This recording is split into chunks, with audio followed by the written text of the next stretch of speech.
이스라엘의 통일 왕국의 왕이 되어서 한 첫 번째 일이 이 여호와의 법궤를 다윗성으로 옮겨드린 일이다. 이렇게 말씀드려도 틀리지 않습니다.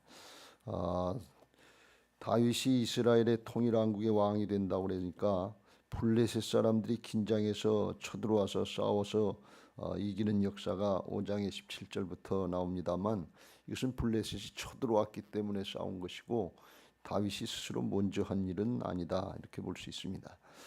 그런데 다윗이 여호와의 법궤를 이렇게 먼저 다윗성으로 옮겨드린 이유는 하나님을 가까이 모시려고 하는 그런 정성된 마음이 그에게 있었기 때문에 그렇습니다. 그건 왜 그랬는가 하면, 하나님의 법궤가 당시에 하나님의 성소인 실로에 있었던 것이 아니고 아비나답의 집에 방치되어 있었기 때문에 그렇습니다. 사무엘 선지자 시대에 그때 시작할 때 사무엘상 초반부에 보면 블레셋과의 싸움에서 믿음 없이 엘리 제사장의 두 아들이 홈니와 비나스가 여호와의 법궤를 가지고 나가면 승리할 줄 알고, 우리가 믿음 없이 성경책 끼고 다닌다거나 믿음 없이 십자가를 못 걸어 다니면 그냥 저절로 승리할 것처럼 생각하는 것처럼 그렇게 나가서 싸웠는데 대패했단 말이에요. 맨 처음에는 4,000명이 죽고 그 다음에 3만 명이 죽고 여호와의 법궤는 뺏기고 말았어요. 그러나 하나님이 스스로 역사하셔서 블레셋을 징벌하시고 이스라엘로 돌아왔는데, 그게 실로의 성소로 간 것이 아니고 실로의 성소도 그때는 이제 파괴되고 그랬고 아비나답의 집에 있는데 거긴 기럇 여아림이라고 그랬는데, 여기 오늘 6장의 1절에는 바알레 유다라고 그랬는데 같은 장소라고 합니다. 거기 갖다 모셔놨는데, 그런데 그때부터 다윗 왕의 이제 이 다윗 왕이 여호와의 법궤를 옮길 때까지 수십 년이 지난 거예요. 그때 당시에 사무엘 선지자 시대에 그때 사무엘상 7장 1절에 보면 그때가 20년이 됐다 그랬습니다. 그리고서 사울 왕이 재임한 게 40년이고, 그리고 이제 다윗이 왕이 돼서 또 몇 년이 지났고 블레셋 뺏긴 기간이 있고, 그러면 한 70년 정도를 하나님의 법궤를 갖다가 방치해 놨다는 것입니다. 아미나답의 집에다 모시기는 했지만 제대로 모시지 않고 그렇게 놔뒀고, 그리고 사울 왕은 하나님을 찾지 않은 거예요.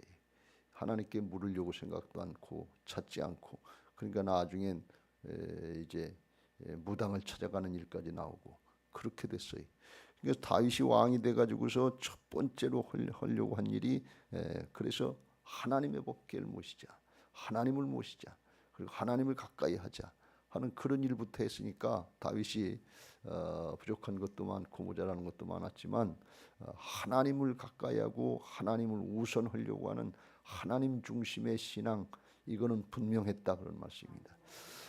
첫 단추를 바로 껴야 될 줄로 믿습니다. 하나님이 다윗을 사랑하시고 내 마음에 합한 자라고 했던 것은 바로 그런 뜻이에요. 하나님을 중심으로 하려고 그러고 하나님을 우선하려고 하는 그런 마음이 분명했기 때문에 모자라지만 부족하지만 하나님이 사랑하시고 붙잡고 일하신 줄로 믿습니다. 오늘 아침에 나와서 예배하는 여러분의 마음에도 하루를 시작하면서 먼저 처음 단추를 하나님과의 관계를 바로 하고 하나님께 묻고 하나님께 따르려고 하는, 청종하려고 하는, 하나님을 경외하는 신앙의 시작이 되시길 주의 이름으로 축원합니다. 하나님 앞에 우리가 문제도 아래지만 하나님을 바로 알고 하나님을 바로 섬기고 하나님 앞에 우리가 충성하면서 나가려고 하는 그런 자세로 하려고 할 때 우리에게 있어야 될 것, 필요한 것을 아신 하나님께서 공급해 주시고 더하시는 은혜가 있게 하실 줄로 믿습니다. 이와 같이 하나님을 이제 70년간이나 가까이 하지 않았던 이스라엘의 모습을 보고 그걸 가까이 하려고 하는 다윗의 마음이었으니까 여기에다 얼마나 정성을 다했겠냐 말이죠.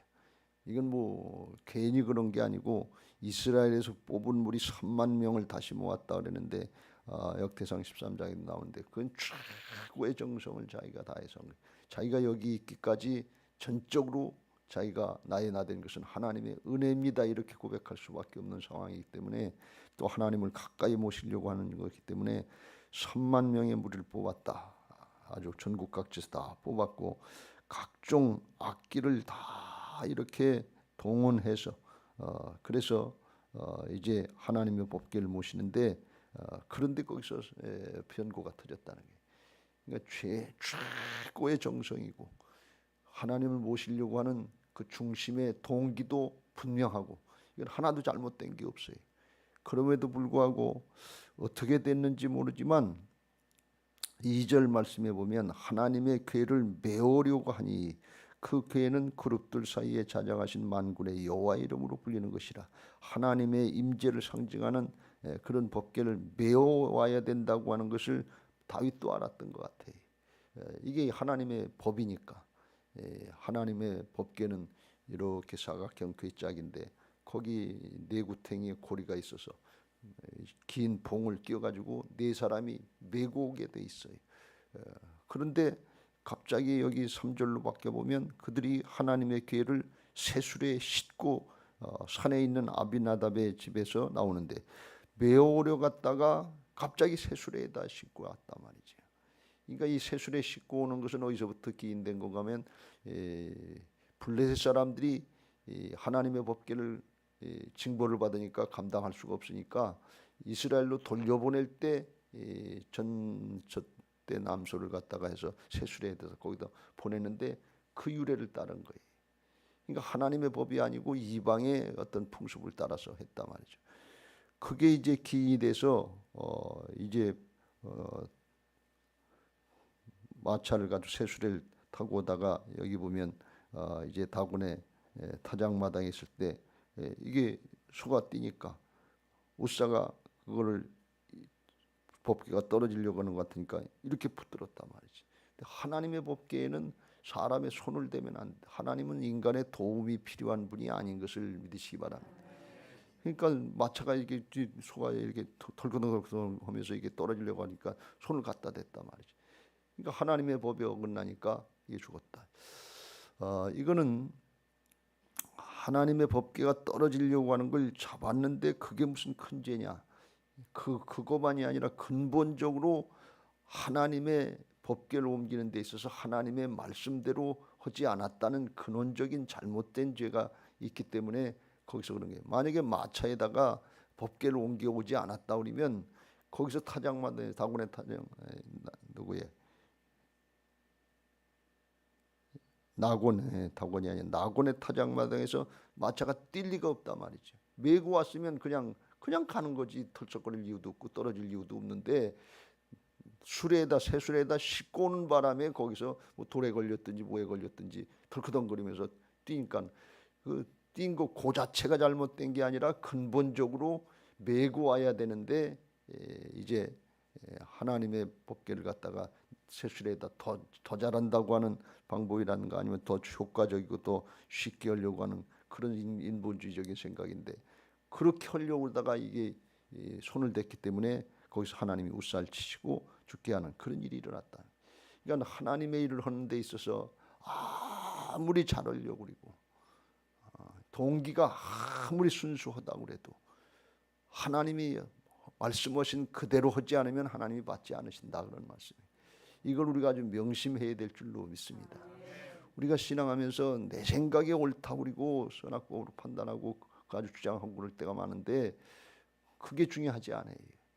최고의 정성을 다해서 우리가 성전을 건축하려고 하는 그런 정성도 다하고 그랬는데 우리가 뭐 특별히 잘못됐다는 게 아니라 하나님의 말씀대로 하나님의 법대로 따르려고 하는 그런 마음 자세로 신앙하시고 하나님의 일을 하시길 주의 이름으로 축원합니다. 최고의 정성, 아주 동기가 얼마나 순수해요. 하나님을 모시려고 하는 건데 70년 동안 하나님을 가까이 하지 않고 방치했던 그런 이스라엘 백성에게 하나님을 가까이 하게 해드리려고 하는 그런 동기인데 얼마나 순수하고 좋냐 말이지. 그걸 첫 번째 다윗의 왕으로 주기 위해서 하려고 하는 일인데 그걸 하나님이 막으시냐 그런 얘기. 그러니까 이게 하나님의 거룩함이라고 하는 것은 인간적인 생각으로 판단해서는 안 된다 말이지. 이렇게 하다 보면 하나가 이제 잘못되면 첫 단추가 잘못되면 그 다음에 것도 적당히 할 수 있고 그 다음에 것도 적당히 할 수 있고 그럼 나중에는 이게 하나님의 법하고는 전혀 상관없는 사사시대처럼 자기 소견에 좋은 대로 그냥 막 하고 계시대. 지금 우리 신앙을 잘 생각해 보세요. 하나님의 말씀대로 법대로 합니까?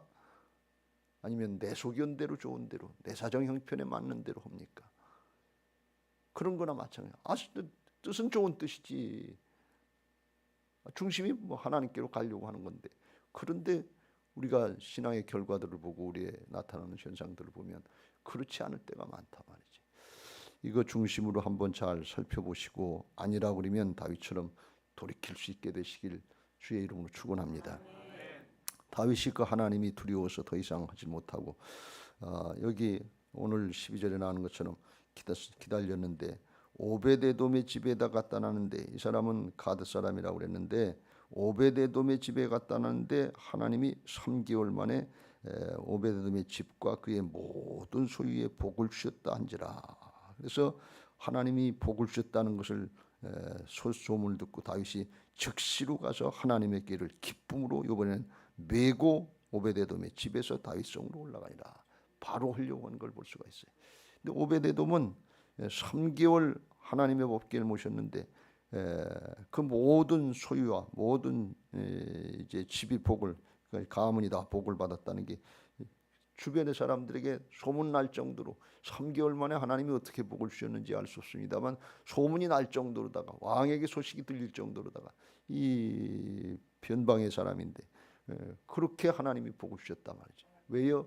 하나님의 법대로 했기 때문에 그렇습니다.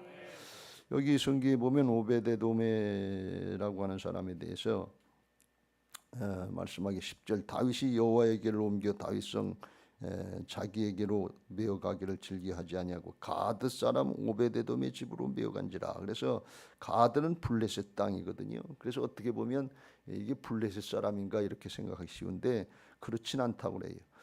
레위 지파인데 각 지방에 흩어져 사는 레위 지파인데 그 가드 블레셋과 이제 이스라엘의 경계 지방인 가드 지역에 살던 레위 지파였고 레위 지파 중에서도 고핫 자손이라고 했던 게 그러니까 하나님의 법의 법궤를 옮길 때는 레위 지파 중에서 고핫 자손이 옮기게 돼 있어요. 그게 분명히 민수기서에 보면 나오는데 그대로 했다는 게 하나님의 법대로 그걸 했고 이 오베데돔이 우사가 죽어나가고 다윗 왕도 겁이 나서 이게 포기하고 그만 옮기는 걸 멈추는 그런 상황인데 이 자기가 죽더라도 이게 내 사명이다 생각하고 그걸 받아들이고 헌신하고 희생하려고 하는 자세로다가 이걸 감당했다 하는 것입니다. 또 하나 중요한 것은 나중에 이제 역대상 13장에 보면 이 오베데돔이 나중에 뭐가 됐는가 하면 성전 문지기가 됐다고 그랬어요. 그러니까 이게 하나님의 법궤를 모실 때 아주 잘 모셨던 거예요. 지극정성을 잘 해서 모셨기 때문에 다윗 왕에게 발탁이 돼가지고 너는 지방에 있을 사람이 아니고 성전 문지기로다가 여기서 일을 해라 하면서 뽑혀서 나와서 일을 맡아서 할 정도가 됐으니까 아주 잘 모셨다는 거예요. 여기서 우리가 하나 생각할 것이 하나님의 법대로 말씀을 따르고 순종하면 3개월만이라도 하나님이 나타내시고 복을 주신다는 말씀입니다. 암미나답의 집안은 하나님의 법궤를 대대로 해서 70년을 모셨어요. 그런데 복받은 게 아니라 죽어나가고서 끝났어요. 그런데 오베데돔은 3개월 잘 모셨는데 3개월 만에 하나님이 확 드러내시도록 그렇게 복을 주셨다는 거예요. 오래 신앙에서 자라는 게 아니다 그런 말씀이. 오래됐다고 하는 거 우리가 자랑할 거 아니다 그런 말씀이. 저희 집안도 4대째 제가 4대째 우리 아이가 5대째 신앙인데 그거 자랑할 거 아니다 그런 말씀이. 하나님의 법대로 하느냐 아니냐에 따라서 하나님의 역사는 그대로 나타나는 것을 믿으시기 바랍니다. 우리가 이걸 아주 명심해야 돼요. 저도 이 말씀을 다시 보면서 이야 이거 하나님이 하시면 뭐 오래 걸릴 일이 없어요. 정말 60년 걸려서 안 되는 거 하나님이 하시면 6시간 만에라도 6분만이라도 하실 수 있단 말이죠. 그러니까 우리가 하나님의 법대로 하나님을 인정하고 따른다고 하는 건 얼마나 귀한 일이고 엄격한 일인지 몰라요. 하나님 앞에 거룩하게 구별하고 말씀을 따라 신앙하시길 주의 이름으로 축원합니다. 오베데돔과 같이 그렇게 복 받으시길 주의 이름으로 축원합니다. 제가 이 말씀을 다시 보면서 제 이제 어떤 뭐 사역 기간이 그렇게 많이 안 남았는데 지금까지 한 거보다도 사실 하나님이 역사하시면 남은 기간에라도 더 크게 역사하실 수 있다는 거예요. 저뿐 아니라 여러분이고 우리 교회도 마찬가지인 것을 믿으시기 바랍니다. 수십 년 동안 기다려서 안 된 것 같은데 거기다 뭐 인간의 생각, 세상의 방법 이렇게 저렇게 적당히 융통성 발휘한다고 이것저것 섞어서 짬뽕으로는 그거 제껴놓고 이제부터는 오직 말씀 따르고 오직 주님만이 나의 하나님이시오 주님이십니다. 거듭난 부활신앙으로 주님의 주권자고 따라가는 바른 신앙으로 법대로 말씀대로 하려고 그럴 때 하나님이 온전히 역사하실 줄로 믿습니다. 좌로나 우로나 치우치지 말고 안 된다고 실망하지 말고 잘 됐다고 교만하지 말고 좌로나 우로나 치우치지 말고 말씀대로 따라가면 형통하게 하실 줄로 믿습니다.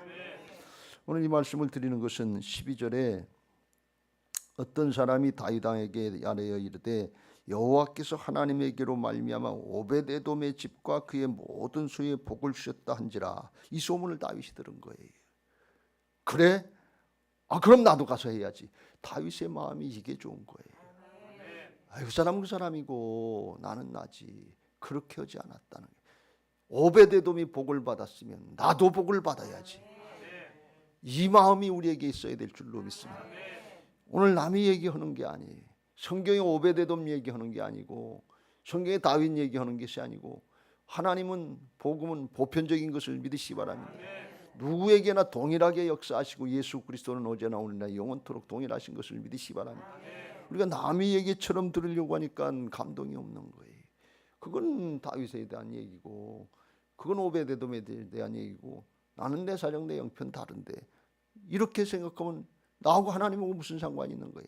하나님이 지금 오벳에돔을 통해서 역사하신 걸 다윗이 듣고 오벳에돔을 통해서 역사하셨다면 내게도 복을 주시옵소서. 내게도 은혜를 허락하여 주옵소서. 첫 번째 내가 하나님의 법을 잘 못 지키고 남의 말 듣다가 아마 다윗이 남의 말 듣다 그랬을 것 같아요. 우사 집안에서 아비나답 집에서 새 수레를 마련해 놓고 이걸로 가져가는 게 더 편하고 좋습니다. 사막에 덥고 먼지나고 그러는데 먼 길 가는데 이걸로 가는 아마 남의 얘기 듣고 그랬던 거예요. 메어 오려고 가서 새 수레에 싣고 왔다고 하는 걸 보면 순간적으로 이게 남의 말 듣고 바뀐 것 같아요. 오락가락하지 않고 이제는 하나님의 말씀대로 따라야 되겠다. 그러면 내게도 복을 주시겠다. 그리고 그걸 다시 일어나서 했는 이 다윗의 용기, 다윗의 열정, 다윗의 믿음 이게 훌륭하다 그런 말씀입니다. 지난번에 안 됐으니까 이번에도 안 된다 그런 얘기가 아니다 말이죠. 마가복음 9장에 보면 어떤 아이의 아버지가 아이가 귀머거리 되고 말을 못하고 그런데 어려서부터 그랬다니까 제자들에게 그거 낫게 해달라고 기도했는데 제자들이 기도해도 안 되니까 주님 앞에 와서 뭘 하실 수 있거든 좀 해주세요. 그래. 주님이 하시는 말씀이 할 수 있거든이 무슨 말이냐? 믿는 자에게 능치 못할 일이 없느니라 그랬어요. 다른 사람이 안 된다고 하나님이 안 되는 게 아니다 그런 말씀. 주님이 안 되시는 게 아니다 말이지. 다른 사람이 안 됐더라도 우리가 하나님의 말씀을 그대로 믿고 하나님을 믿고 믿음 지키면 나는 내 믿음 지키면 하나님의 은혜 자리로 나가게 하실 줄로 믿습니다. 다윗의 이 믿음, 이제 신앙의 자세를 우리가 본받아서 하나님 앞에 바로 오늘도 시작하고 감당하시길 주의 이름으로 축원합니다. 미갈처럼 가만히 이게 보고 판단만 하다고 방관하고 판단자 됐다가 나중에 하나님 앞에 아이를 못 낳게 되는 그런 징벌을 받게 됐다고 그랬는데 우리는 판단자가 되면 안 될 줄로 믿습니다. 예배 비판자가 되면 안 돼. 판단자가 되면 설교가 어떻고 기도가 어떻고 찬양이 어떻고 뭐가 어떻고 그건 누구든지 할 수 있는 일이에요. 다윗처럼 내려놓고 들어가야지요. 담당해야지요. 그럴 때 하나님이 함께 하시는 거고 나도 치료받고 나도 복을 받고 복의 근원이 되지 않겠어요. 옆에서 장기 훈수꾼 모양 이렇게 창문에서 내려보고 있다. 왕이 돼가지고 채통도 못 지키고 무슨 벌금 옷을 흘려내린지도 모르고 춤을 추고 뭐 천민이나 하는 것 같은 그런 일을 하고 있어. 그리고 판단하고 계산만 하고 자기는 안 하는 거예요. 자기 보러 그렇게 하라고 하겠어요? 안 하지요. 그런데 그렇게 예배를 드리는 사람들이, 그렇게 하나님의 일에 동참하는 사람들이 너무 많은 거예요. 여러분, 제가 교회를 지면서 그런 일을 여러 번 장로님에게도 말씀드렸습니다만, 일 안 하면 얘기 들을 거 없어요. 일을 하려니까 부족한 것도 드러나고 모자라는 것도 드러나고 남의 눈에 비치기도 하고 판단도 받고 뭐 욕도 먹을 수 있고, 그렇지만 일 안 하면 얘기 들을 거 하나도 없잖아요. 그리고 비판자가 되고 자기는 잘하는 것처럼 이렇게 얘기할 수 있는데, 그게 무슨 유익이 있냐면 하나님 앞에. 그러고 자기가 바뀌냐 그런 얘기 아니에요. 일을 하려니까, 다윗처럼 나와서 일을 하려니까 부족한 거 모자라는 것 때로는 죄짓고는데, 그런데 잘못됐으면 돌이키는 거예요. 하나님이 그걸 합하시다고 그랬거든요. 내 마음에 합한 자다. 하나님이 일을 하는 사람 붙잡고 일하시지, 동참하려고 하는 사람 붙잡고 일하시지. 오늘 아침에도 여러분이 나오셔서 기도하려고 그러니까 하나님이 들으시고 응답하시지, 기도도 안 하는데 하나님이 내 마음 다 아시지 않겠냐? 아니에요. 그렇게 하면 사람이 안 바뀌어요. 에스겔서 36장에 나오는 것처럼 내가 황폐한 예루살렘 성을 다 회복하고 그리고 사람의 때로 채우리라 그랬는데, 그래도 내 백성들이 이를 이루어 달라고 기도하여야 할지라 그랬어요. 하나님이 모르시는 거 아니에요. 그런데 기도하면서 하나님 앞에 매달리고 하나님 앞에 우리 자신들 존재가, 중심이 믿음의 사람으로 바뀌어지기를 원하시는 것을 믿으시기 바랍니다. 하나님 문제 해결에 초점 맞추시는 분이 아니에요. 말씀 한마디면 온천지 만물을 다 만드실 수 있는 분인데 문제가 무슨 걱정이 되냐. 중심은 우리가 하나님의 형상을 잃어버리고 죄악의 종로를 타고 있는 거, 이게 하나님 중심, 말씀 중심으로 믿음의 사람으로 바뀌어지고 하나님 앞에 하나가 되기를 원하시는 것을 믿으시기 바랍니다. 하나님께로부터 왔다, 하나님께로 가는 인생인들인데, 하나님하고 영원토록 함께 살아야 되는데, 주님과 영원토록 함께 살아야 되는데, 하나님하고 다른 모습으로 가서 어떻게 하나님 함께 살 수 있겠어요? 우리가 부부로 사는데 둘이 하나가 돼가지고서 영으로 다 하나가 되고 마음으로 하나가 돼서 그러 살면 100년 해로하면서 좋잖아요. 근데 평생 너는 너고 나는 나고 그러면 이게 짧은 인생 살기도 쉽지 않잖아요. 하나님 앞에도 그렇게 할 수 있겠냐면 성부 성자 성령 영으로 하나가 되신 분인 것을 믿으시기 바랍니다. 우린 영으로 하나가 된 존재로 만들어주시기 위해서 성령으로 말씀으로 거듭난 존재들인 것을 믿으시기 바랍니다.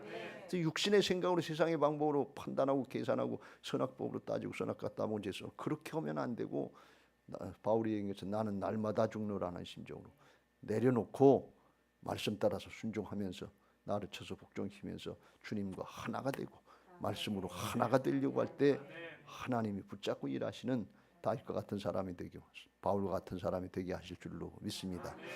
오늘도 그런 은혜가 있게 되시길 주의 이름으로 축원합니다. 우리가 그와 같은 복받는 신앙,